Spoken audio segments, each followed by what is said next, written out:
Ito pala, nandito pala sa 2022 'to. Ito po 'yun na ang sabi, "At ngayon ay ipinamamanhi ko sa inyo na inyong laksan ang inyong loob sapagkat walang buhay na mapapahamak sa inyo kundi ang daong lamang." Ito po yung sinabi ko mga kaibigan 'no, na kung ano yung dito pa lang sa verse 22 pala, ikinuwento ni Pablo kung ano ang mangyayari. Hindi pa naganap ay ito po yung sinabi niya. Pero yung nakaka-amaze po mga kaibigan kung paano po nangyayari 'no, mababasa po natin 'di ba dito sa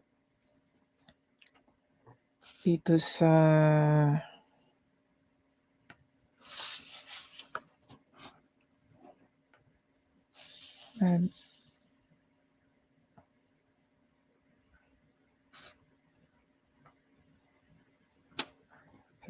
sa 39.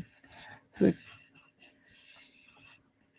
So, ganito po 'no mga kaibigan, uulitin ko pong pagbasa mula po sa 21, "At nang maluwat ng hindi sila nagsisikain ay tumayo nga si Pablo sa gitna nila at sinabi, Mga Ginoo, mga kinig sana kayo sa akin at hindi umay sa kita at nailagan ang kapinsalaang ito at kapahamakan." 'No, kasi hindi sila nakinig kay Pablo, eh, 'no.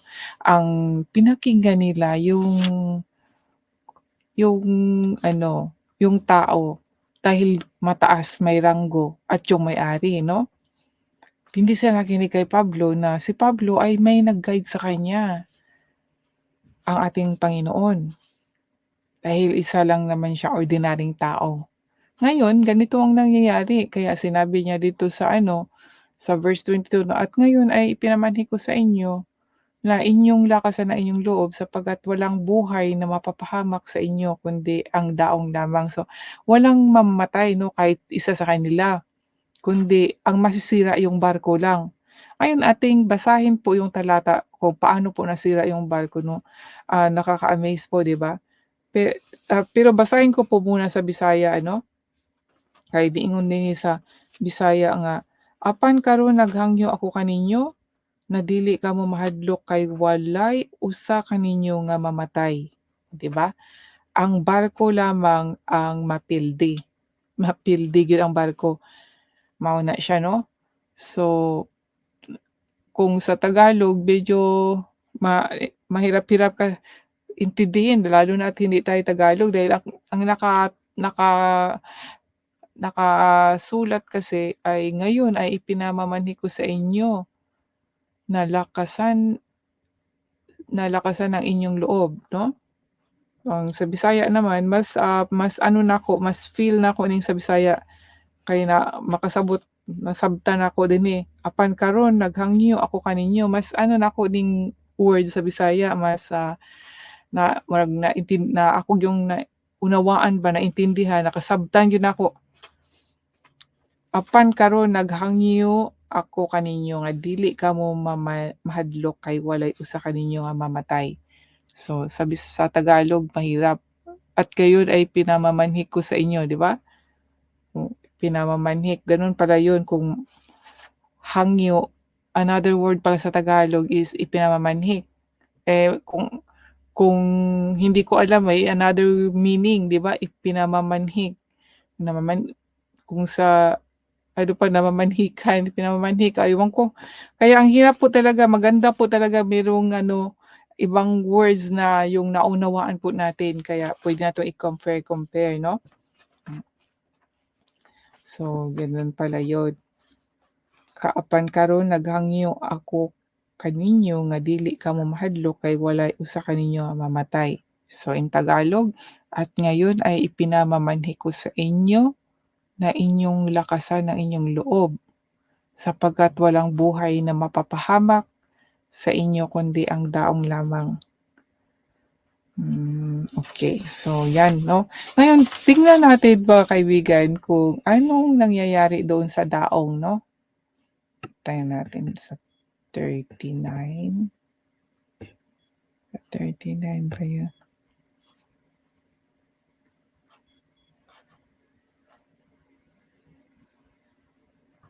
Tingnan natin kung dito mabasa.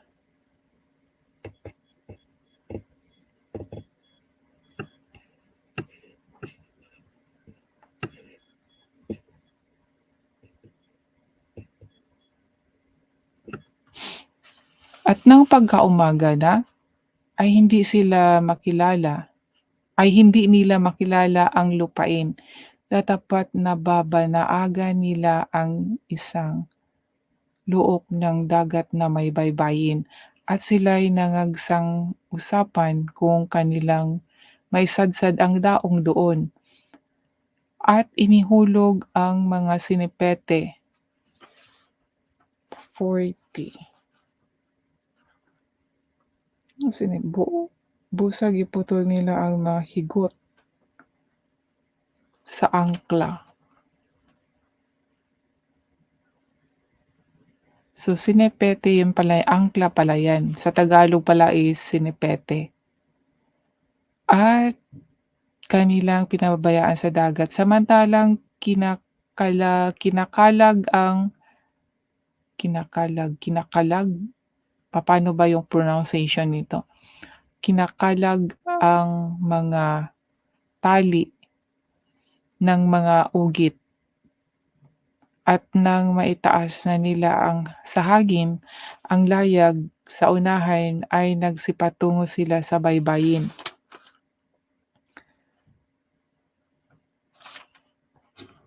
Continue natin basahin dito. Sa 41. Datapwat pagdating sa isang dako na pinagsasalubungan ng dalawang dagat, ay kanilang isinasadsad ang daong, at ang unahan ng daong ay napabunggo. So ito po yun ano. So sa hindi pa nangyari yung sinabi na ni ano na sinabi na ni Pablo kung ano yung mangyayari. Yung mga tao walang mga matay, ngunit ito lang yung daong or yung barko, daong sa Tagalog 'no, yung barko lang ang masisira. So dito 'to, ito na yun. Datapat pagdating sa isang dako na pinagsasalubungan ng dalawang dagat, ay kanilang isinadsad ang daong, at ang unahan ng daong ay nabunggo 'no, at tumigil na hindi kumikilos. Imagine, datapat nagpasimulang magkawasak-wasak ang hulihan sa kalakasan ng mga alon. So ganito mga kaibigan, imagine 'no,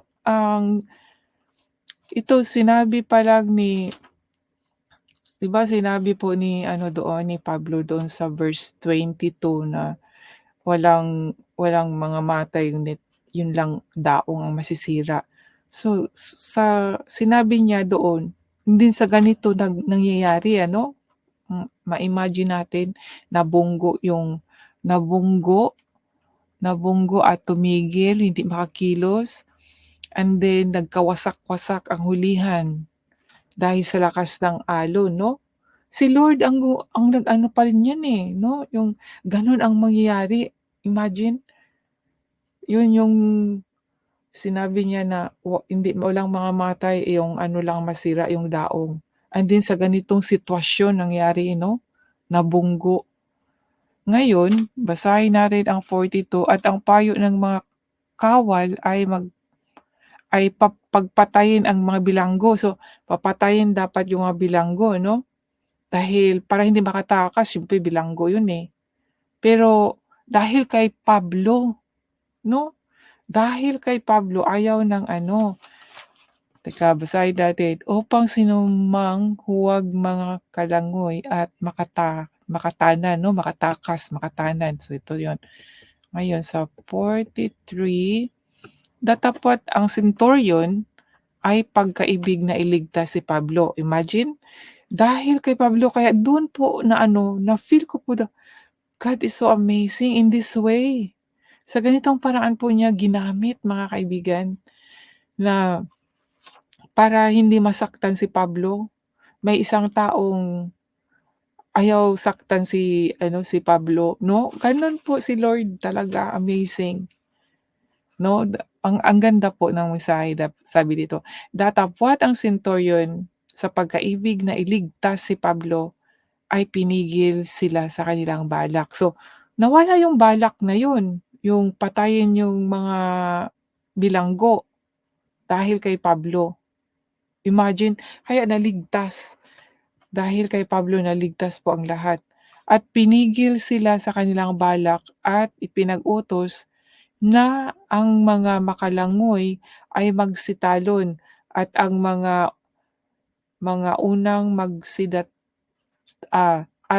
unang at mga unang magsidating sa lupa. So, ibig sabihin yung makalangoy tumalon na para makapunta sa ano, sa baybayin ano. Siyempre marunong lumangoy, yung hindi marunong lumangoy ay ano ng mga ano, yung mga life saving yung mga ano ba diyan, mga kung may salbabida yung o ano ba, whatever na puwedeng anuhin nila para makapunta sa baybayin ano. So, do'n po na-amaze po talaga ako dito sa nangyari ba. Yung sinabi pa lang sinabi ni Pablo na walang mapahamak, ngunit itong daong lang. Tapos yung nangyari sa daong ay gano'n, paano nabunggo siya, 'di ba? Nabunggo, parang Titanic, parang Titanic nabunggo. Pero lahat sila ay naligtas 'no, amazing 'di ba? Yun po mga kaibigan, naalala ko tuloy yung doon sa istorya ni sino ba 'to, si Abraham ba yun? Na 'di ba kung may 10, may 5 sumampalataya sa Diyos ay hindi na niya sisirain. 'Di ba una-una dahil sa galit ng Diyos, gusto niya sirain lahat tapos sabi ni Abraham ayun na, kung merong 50 katao na sumampalataya sa kanya, sisirain pa ba? Hindi na. Tapos sabi 30, 20, 10 hanggang 5, hindi pa rin 'di ba? Ay, dahil kay Pablo lang, iisang tao hindi sila napahamak. Kaya mga kaibigan,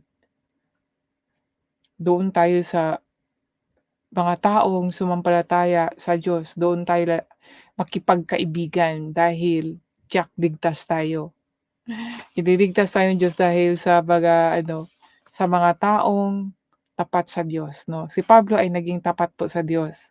Imagine he declared ah, 'di ba meron siyang deklarasyon na siya ang teka, saan ba 'yun nabasa? Mas maganda ipakita natin para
'yan po mga kaibigan, sa verse 23, Acts chapter 27 verse 23 ang sabi po ni Pablo, "Sapagkat ng gabing ito ay tumayo sa tabi ko ang anghel ng Diyos na may-ari sa akin at siya namang pinaglilingkuran."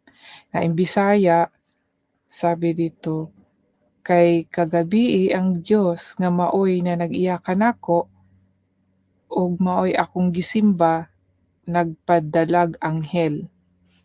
'Di ba? Gi-declare niya nga ang Ginoo mao iyang gisimba.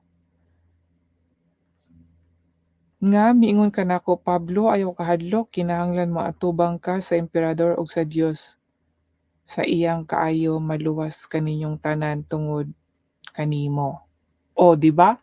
Dahil kay Pablo mga kaibigan, bakit sa sa Tagalog na nagsabi, "Huwag kang matakot matakot Pablo, kailangan ikaw ay humarap kay Cesar at narito ipinagkaloob sa'yo ng Diyos ang lahat ng kasama mo sa paglalayag." Oh, 'di ba sa Tagalog ganyan, pero sa Bisaya mas nasabtan ako ang sa Bisaya nga mo'y giingon nga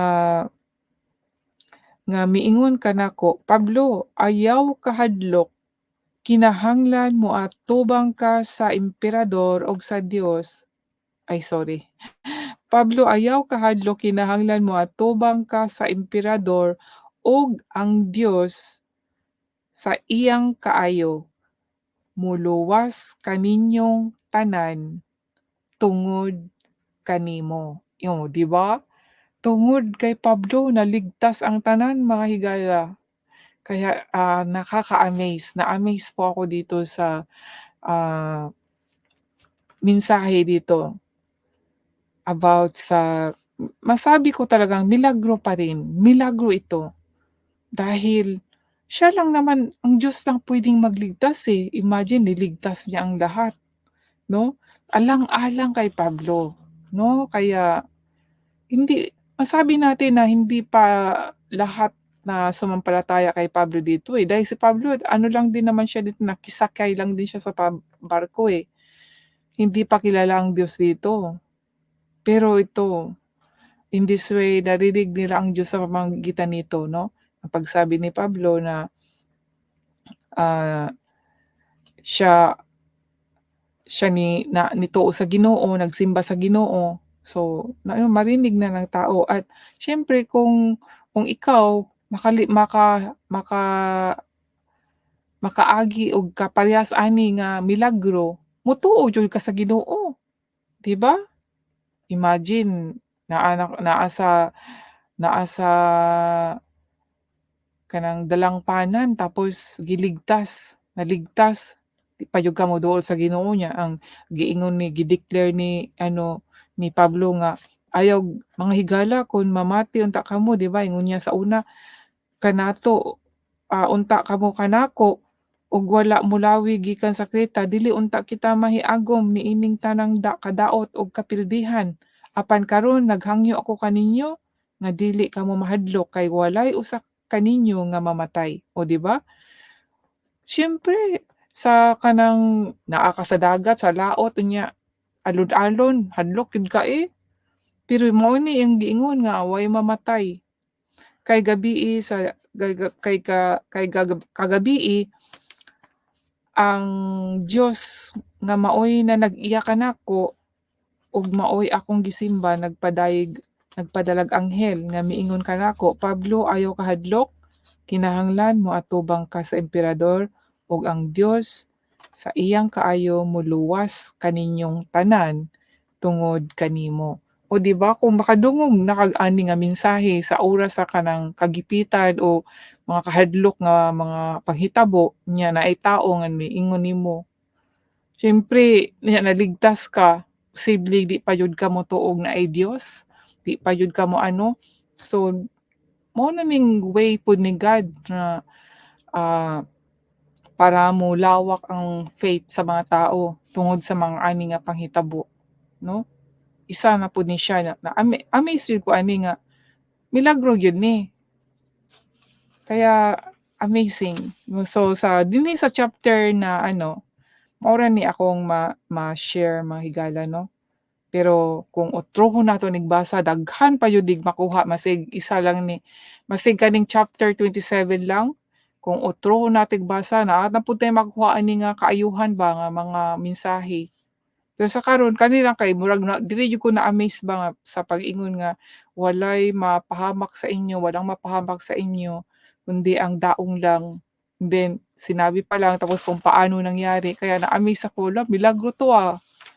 So ngayon mga kaibigan, ako po'y magpapaalam na at sana po samahan niyo po ako sa aking Bible study, live Bible study po 'no. Babasahin ko ang talata and then yung yun ano, yung naunawaan ko, yun po ang ishi-share ko po. Kayo po kung gusto niyo pong mag-join sa akin live, puwede po kayong sino man kayo, you can join me live here, then reading the Bible, and then share natin, pagbulay-bulayin natin. Magandang topic po itong salita ng Diyos. Sa totoo lang mga kaibigan, ngayon ko lang po ito binasa at ito po ang ibinahagi ko po tungkol po sa milagro na ang 276 katao ay hindi napapahamak. Imagine po. So amazing God talaga. Kaya panghahawakan natin ang salita ng Diyos at ito po sa pamamagitan nito ay mas lalo pong lal lalawak ang ating kaalaman tungkol sa kanya at, titibay ang ating pananampalataya sa kanya. Dahil kilala natin siya sa pamamagitan ng ating pagbabasa nito sa mga salita niya, 'no? Kaya basahin natin mga kaibigan dahil ang salita ng Diyos para sa akin is nagkakaroon ng buhay po sa sarili ko po, sa ating lahat, hindi lang po sa akin. Ako, may testimony kaya nasabi ko sa sarili ko po because marami pong mga verses na, masabi ko na, na tugma 'to sa akin, and then minsan may ginagawang masama, pinagalitan naman ako ni Lord, God reminds me. Alam niyo po talagang amazing si God, nagtutuwid po siya 'pag nagbasa po tayo ng Bible at ni-recognize po natin na itong Bible ang bale guide natin. God will talk to us it is. Sa dito po, lagi hindi po siya nagsasalita ng kagaya sa tao 'no, in different ways. Ako masabi ko talaga in different ways God talk to us. Pero nasa sa inyo kung paano kayo kinausap ng Diyos. Tiyak po malalaman niyo 'yan 'pag kayo ay anak na rin ng Diyos. So hanggang dito na lang po and God bless po sa inyong lahat. Thank you so much for coming sa nandito po kanina.